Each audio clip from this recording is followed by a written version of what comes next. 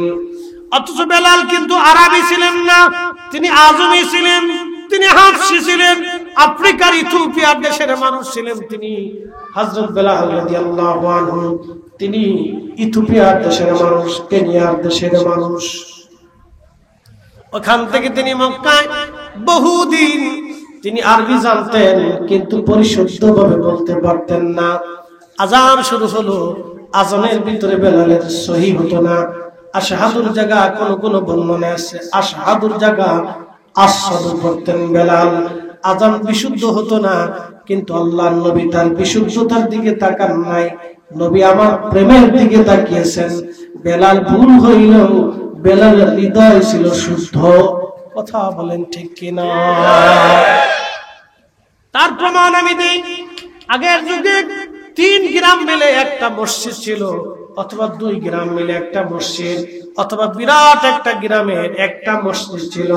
এখন তো পাড়ায় পাড়ায় পাড়ায় পাড়ায় মসজিদ। কথা ঠিক কিনা? আগে সারা গ্রামে কয়টা মসজিদ? একটা ছিল বা 2টা ছিল। সারা 2 গ্রাম মিলেও একটা মসজিদ ছিল। একজন ইমাম নামাজ পড়াইতেন, তাকে এলাকার লোক মুন্সি বলতো। মুন্সি সাহেব, দেখেন এলাকার মুন্সি হলে কি হবে? মুন্সি সাহেবের ঈমান এতটাই মজবুত ছিল, কোন বাড়ির মহিলা যদি বেপরদায় রাস্তায় চলতো, ওই মুন্সি ওই বাড়ি খাবার খাইতো না। জোরে বলবেন আল্লাহু আকবার। এখন মসজিদ আছে, মুন্সি আছে, হালাল আছে, হারাম আছে, সবই একসাথে চলে। যার কারণে আমাদের ফু মারলে পানি ওষুধ হয় না। আগের মুন্সিরা পানির মধ্যে ফু মারলে ওষুধ হয়ে গেছে। জোরে বলা যাবে আল্লাহু আকবার। একই ছিল মজবুত। জামানের কেরাতের বিশুদ্ধতা ছিল না, কিন্তু হৃদয়ের বিশুদ্ধতা ছিল। বেলালের অন্তরের বিশুদ্ধতা ছিল খুবই মারাত্মক। মদিনার মসজিদের মুয়াজ্জিন, সাচ্চিখানি কথা না। যদি কোনদিন মদিনাতে যান, এখনো হযরত বেলাল যেখানে দাঁড়ায় আযান দিতেন, ওই জায়গাটা এখনো আছে। মারহাবা। ওই জায়গাটা এখনো আছে। রিয়াজুল জান্নার ডান পাশে পিছনের দিকে এরকম একটা ছাদের মতো করা আছে।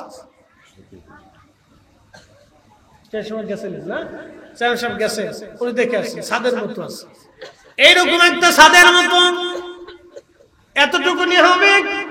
এই জায়গাটুকু হযরত বেলাল ওইখানে দাঁড়ায় আযান দিতেন। ওই ছাদটা ছিল বনু নাজ্জার গোত্রের এক মহিলা সাহাবীর বাড়ি। তার ঘরের ছাদ ছিল এরকম। যদিও বর্তমানে এটা পাকা করে টাইলস করা হয়েছে, কিন্তু তখন সেটা মাটি দিয়ে পাথর দিয়ে বানানো ছিল। ওই ছাদের উপরে দাঁড়ায় বেলাল আযান দিতেন। এখনো মুয়াজ্জিনরা মসজিদে নববীতে ওইখানে দাঁড়ায় আযান দেন। একসাথে বলবেন না মারহাবা। প্রত্যেক ফজরের আযান দেওয়ার আগে বেলাল ওইখানে দাঁড়ায় বলতেন, আল্লাহুম্মা ইন্নী আহমাদুকা ওয়া নাস্তাঈনুকা আলা কুরাইশ আইয়ুকিমু দীনাক। ফজরে আযান দেওয়ার পরে এই দোয়া হযরত বেলাল আগে পড়তেন। কিন্তু আমার দেশের ফজরের আযান দেওয়ার আগে আমার দেশের কিছু মুয়াজ্জিন ঘুমের দোয়া পড়ে। কিসের দোয়া? ঘুমের দোয়া পড়লে বেদাত হয় না, কিন্তু সালাতু সালাম বললে বেদাত হয়। ঘুমের দোয়া পড়লে বেদাত হয় না, কিন্তু সালাতু সালাম বললে বেদাত হয়। আযান দেওয়ার আগে কেরাত পড়লে, জিকির করলে বেদাত হয় না, কিন্তু দুরূদ শরীফ পড়লে বেদাত হয়ে যায়। এক মুখে 2 নীতি। বোঝা গেল অন্তরে নবীর দুরূদের বিদ্বেষ আছে। আমরা সুন্নিরা যতদিন বেঁচে থাকবো, নবীর দুরূদ আমরা ছাড়বো না। কথা বল ঠিক কিনা? বুঝতে অসুবিধা হচ্ছে আপনাদের?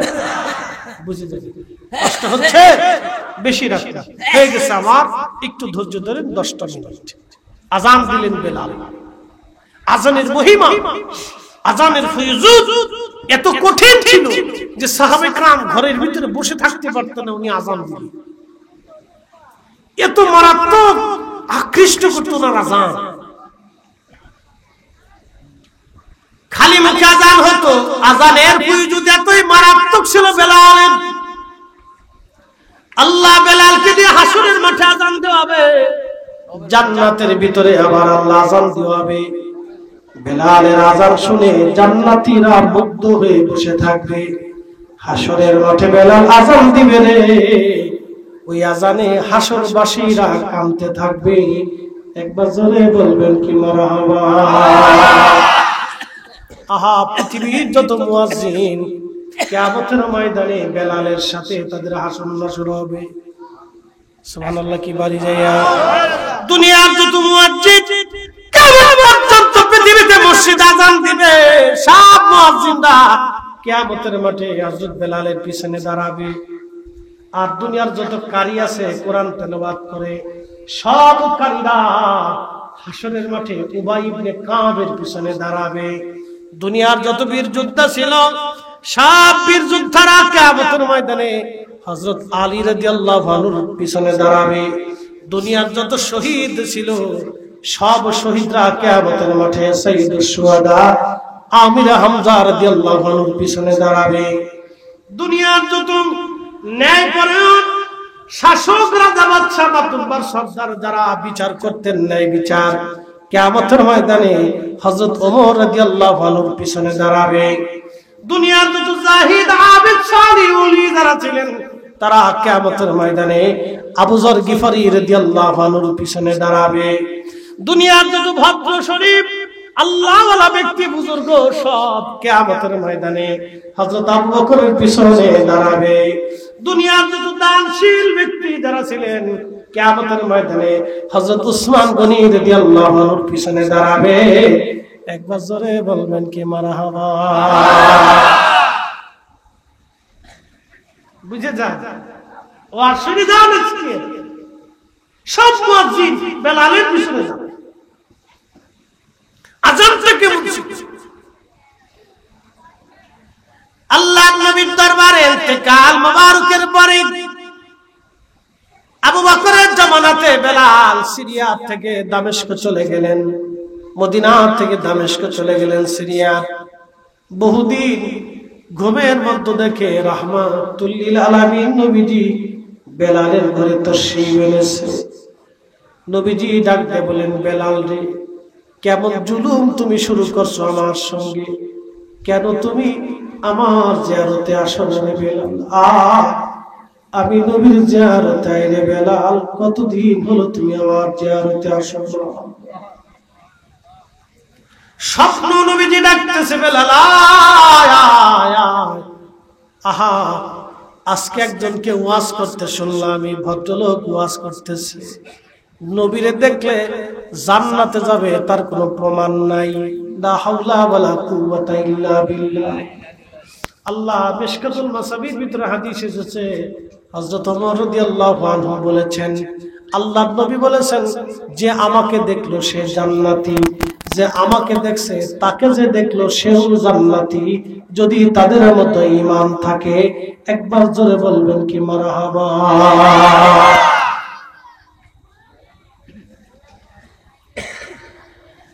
আল্লাহর মুসলমান নবী স্বপ্ন দেখালেন, বেলাল আমি নবীর জিয়ারতে আসরে, বেলাল কেমন জুলুম তুমি আমার সাথে শুরু করছো, বেলাল কেন আসো না আমার জিয়ারতে? স্বপ্ন দেখার পরে বেলাল সিরিয়া থেকে রওনা হয়ে গেল। মদিনার পানে রওজা মোবারক তখন এরকম ছিল না, কাঠের জালি দিয়ে রওজা শরীফ ঘিরে রাখা ছিল। তখন আবু বকর ওমর দুনিয়াতে জিন্দা। বেলাল আসছে রওজা শরীফের পাশে বসে বসে, রওজা মোবারকের মধ্যে মাথা ঠেকি বেলাল কাঁদতেছে। নবীজি গোলামকে আসতে বলেছিলেন, গোলাম আপনার কদম মোবারকে হাজির হয়ে গেছে। ইয়া রাসূলুল্লাহ, আমি আপনার জিয়ারতে আসছি। আপনি একটু নিজেই চিন্তা করেন তো, আশেককে নবীজি ডেকে নিজের কাছে আনতেছে, আসো তুমি কেন আমার জিয়ারতে আসো না? বেলাল, তুমি আসো আমার কাছে।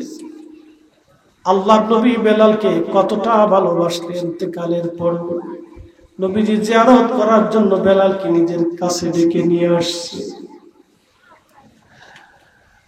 আমি জানি প্রেমে পাগল, সে তো মদিনা। প্রেমানলে পুরে মরি, প্রেমানলে পুরে মরি, ওহে রব্বানা। আমি জানি প্রেমে পাগল, সে তো মদিনা। আমি জানি প্রেমে পাগল, সে তো মদিনা। হযরত বেলাল বসে বসে কাঁদতেছে, হুজুর আমি আসছি, আপনি আসতে বলেছিলেন, আপনার কদম মোবারকে আমি হাজির। নতুন মুয়াজ্জিন আসছে আযান দেওয়ার জন্য, এসে দেখতেছে রাসূলের মুয়াজ্জিন বেলাল বসে বসে কান্না করে। নতুন মুয়াজ্জিন ডাক দিয়েছে, সাহাবীরা, নবীর মুয়াজ্জিন বেলাল ফিরে আসছে, তোমরা আসো। মদিনার থেকে সাহাবীরা বের হয়ে দৌড়ে আসছে, এসে দেখে নবীর মুয়াজ্জিন বসে বসে কান্না করে রওজা মুবারকে। ওমর আসলেন, উসমান আসলেন, আলী আসলেন, আবু বকর, তালহা, জুবাইর, সাহাবায়ে কেরাম এসে বলতেছে, বেলাল কতদিন হলো তুমি আজান দাও না, একটা আজান দাও। নবীর ইন্তেকালের পরে আর আজান তুমি দাও নাই। বেলাল বলতেছে, সাহাবীরা রে, আমি নিয়ত করেছি নবীর ইন্তেকালের পরে আর আজান দেব না। আমি কারে আজান শোনাবো? কে আমার আজানে নামাজ পড়াইতে আসবে? বলো। বিরহ বেদনা তো কঠিন, প্রেমিক ছাড়া কেউ বুঝবে না। ইশকে রাসূল প্রেমিক ছাড়া কেউ বুঝবে না। বাবারে, অনেক বিদ্যা হলে ইশকে রাসূল হয় না, অনেক অর্থ হলে ইশকে রাসূল হয় না। ইশকে রাসূল আল্লাহ যার কলিজার মধ্য দিয়ে দেয়, তিনি শুধু ইশকে রাসূলের অধিকারী হন। কি কথা বলেন, ঠিক কিনা? সবার অন্তর কিন্তু রাসূলের মহব্বতে কাঁদে না, সবার দিল কিন্তু রাসূলের ইশকে জিন্দা হয় না। হযরত বেলাল কাঁদতেছে, বলে না আমি আর আযান দেব না। সাহাবায়ে কেরাম বলেন, হাসান হোসেনকে ডেকে নিয়ে আসো। হযরত হাসান হোসেনকে ডেকে নিয়ে আসা হলো। দুইজনের চেহারা আল্লাহর হাবিবের চেহারা মোবারকের মতো ছিল। নানা চেহারা দুইজনে পেয়েছিলেন। হযরত বেলাল রওজা শরীফ থেকে উঠে দৌড়াইয়া হযরত ইমাম হাসানের বুকের মতো মাথাটাকে গুন গুন করে কাঁদতেছিলেন। আবার ইমাম হুসাইনের বুকের মধ্যে মাথাটাকে বেলাল কান্দে। আরে কান্নার ভিতরে নবীর মুয়াজ্জিনকে হযরত ইমাম হাসান ডাক দিয়ে বলল, নানার মুয়াজ্জিন, কতদিন হলো তুমি আমরারে আযান শোনাও না গো। আজকে যাও, আমাদেরকে আজকে আযান শোনাইবা, যেইভাবে আবার নানারে আযান শোনাইতা। হযরত বেলাল একটা দৌড় দিয়ে সেই মহিলার ছাদের উপরে দৌড়াই চলে গেলেন। সেই ছাদটা এখনো মসজিদে নববীতে আছে। যদি কোনোদিন জাহান দেখবেন, একবারে রিয়াজুল জান্নার ডান পাশে পিছনের অংশে একবারে কাছাকাছি। ওইখানে দাঁড়ায় বেলাল আযান শুরু করলেন, আল্লাহু আকবার, আল্লাহু আকবার। সারা মদিনায় আযানের আওয়াজ ছড়ায় গেল। ঘর থেকে মহিলারা, বাচ্চারা, শিশুরা, বৃদ্ধরা সবাই মিলে মদিনার রওজা শরীফের দিকে, মসজিদে নববীর দিকে দৌড়ায় দৌড়ায় আসে। আশহাদু আল্লা ইলাহা ইল্লাল্লাহ।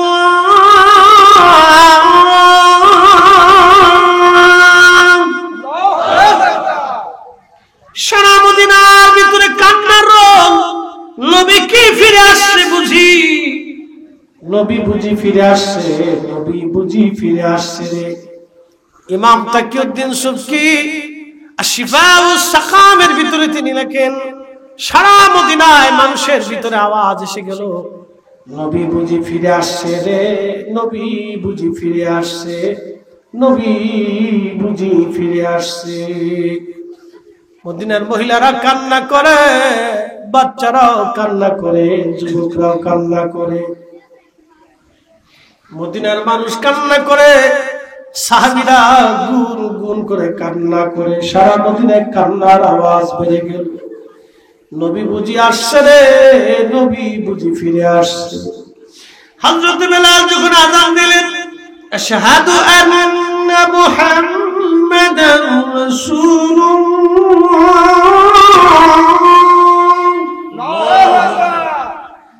সমগ্র মদিনার মাটি গুলি থরথর থরথর করে কেঁপে উঠল। চিৎকার মেরে ধরে বলা যাবে কি, ইয়া রাসূলুল্লাহ, আমি জানি প্রেমে পাগল, সে তো মদিনা, প্রেমানলে পুরে মরি, প্রেমানলে পুরে মরি, ওহে রব্বানা, আমি জানি প্রেমে পাগল, সে তো মদিনা। মদিনার মাটি থরথর করে কেঁপে উঠল। পৃথিবীতে কোনদিন কখনো হবে না, হয় নাই, চার রঙের মশলা দিয়া যে কইরাছে তোর গঠন, চার রঙের মশলা দিয়া, আগুন পানি মাটি বাতাস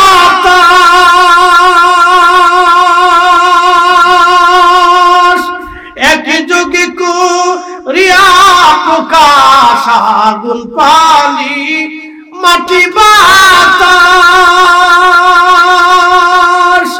একযোগে করিয়া প্রকাশ, ওরে দেখলি না তুই কইরা তালাশ, ওরে দেখলি না তুই কইরা তালাশ, কোন জায়গা সে মহাজন, চার রঙের মশলা দিয়া, চার রঙের মশলা দিয়া যে কইরাছে তোর গঠন, চার রঙের মশলা দিয়া। আল্লাহুম্মা সাল্লি আলা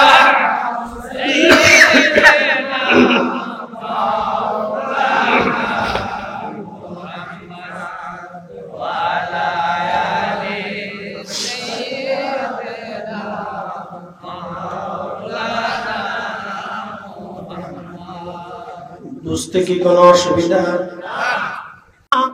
কারো আজানে পৃথিবী কেঁপে উঠবে না, একজনের আজানে পৃথিবীর মাটি কেঁপে উঠেছিল, তিনি বেলাল।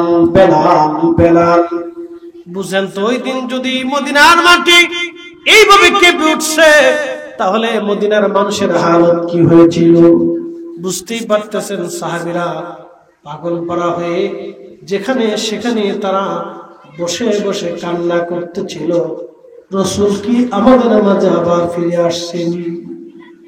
আহা, সারা মদিনাতে কান্না রোল পড়ে গেল।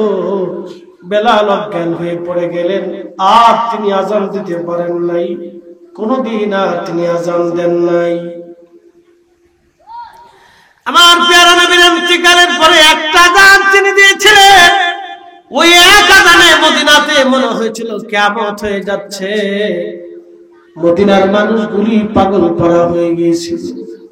এই জন্য আল্লাহ রাসূল দোয়া করে গেছেন, আল্লাহ আমার মদিনার মানুষে যারা কষ্ট দিবে, আমার মদিনার মানুষকে যারা ব্যথা দিবে, আমার মদিনার মানুষে যারা ভয় দেখাবে, আমার মদিনার মানুষকে যারা মন্দ বলবে, আমার মদিনার মানুষকে যারা গালি দিবে, আল্লাহ কিয়ামতের ময়দানে আমি রাসূল তার জন্য বদদোয়া করে গেলাম, তার জীবনের জিন্দেগীর আমলগুলি বরবাদ হয়ে যাবে, আমি নবীর পক্ষ থেকে তার উপরে লানত, আপনি আল্লাহর পক্ষ থেকে লানত, আপনি রাসূলের পক্ষ থেকে তার উপরে লানত। এই জন্য মদিনার সবকিছু আপনার কাছে ভালো লাগবে। মদিনার মানুষ আশিক রাসূল ছিল, কিয়ামত পর্যন্ত মদিনার মানুষ আশিক রাসূল থাকবে। একবার জোরে বলা যাবে আল্লাহু আকবার।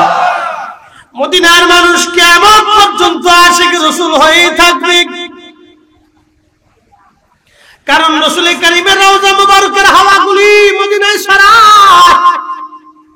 এখনো যদি যান মদিনার মানুষ আশিক রাসূল, ইশকে রাসূল তাদের মধ্যে, মদিনার বাচ্চারা মদিনা দিয়ে হাঁটবে, চলবে, খেলাধুলা করে দেখবেন কোনো শয় শব্দ নাই, লাফালাফি চিল্লাফাল্লা তারা করে না। মদিনার বাচ্চারা খুব নীরব ভাবে মদিনার মধ্যে চলাফেরা করে। এত ভদ্র পৃথিবীর কোনো বাচ্চা আপনি পাবেন না। মদিনার বাচ্চারা এত ভদ্র হয়ে থাকে কারণ ওরা জানে আল্লাহর নবী এখানে ঘুমানো, আমরা রাসূলের বংশধর, নবীর প্রতিবেশী।